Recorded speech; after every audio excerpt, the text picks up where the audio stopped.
A breach of private digital data in the classroom may not be as common as that of physical documents, but the results can be much more serious and difficult to contain.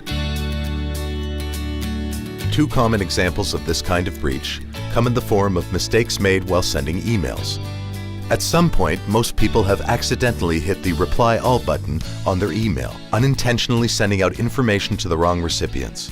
Others may have mistakenly sent a private attachment to a number of people. While under most circumstances, nothing results from this other than confusion, sometimes the result can be much more severe. In 2009, a Manchester University teacher accidentally emailed 500 students the private records of over 1,500 other students and employees. This required the university to supply identity protection to many students in the school at a great cost. And unlike a misplaced physical document, you can never secure that information again. It is now in the public domain. Web-based email, such as Hotmail, Yahoo Mail, and Gmail, are generally secure. However, it is important to remember that emails stored on these servers are not controlled by school boards. And most of the time the data is stored in countries around the world that have varying privacy laws. As well, employees for these companies can sometimes have access to these accounts. The most public example of this was in 2008, when the phone records of President Barack Obama were accessed by an employee who worked for his cell phone company. It is with these issues in mind that teachers should avoid using web-based email for work-related correspondence.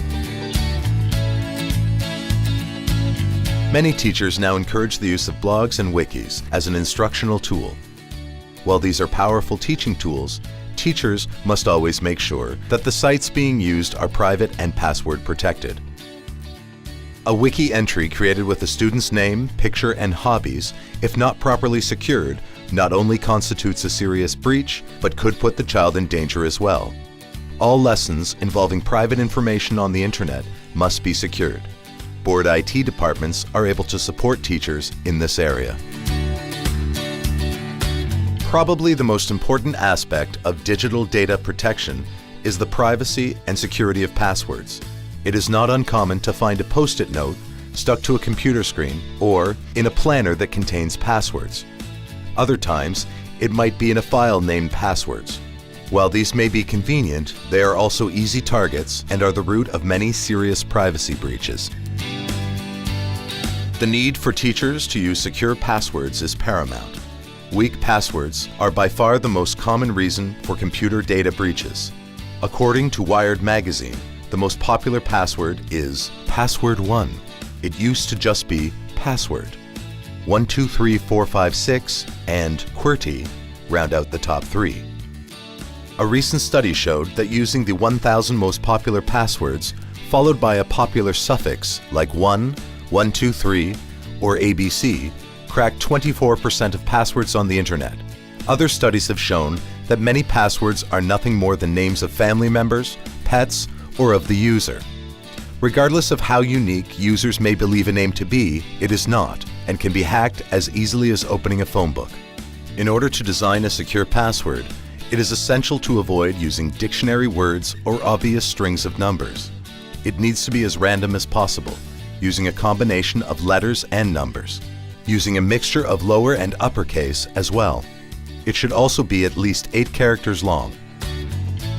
For example, Mustang 1 is a very insecure password. However, Mustang 532 with a capital S and T is much more secure. Another way to make a memorable password is to create an acronym only the user knows. For example, I have 2 dogs called Rover and Fido would become IH2DCRAF. This would be considered an almost unbreakable password. Many simple steps can be taken to limit the possibility of private digital data breaches.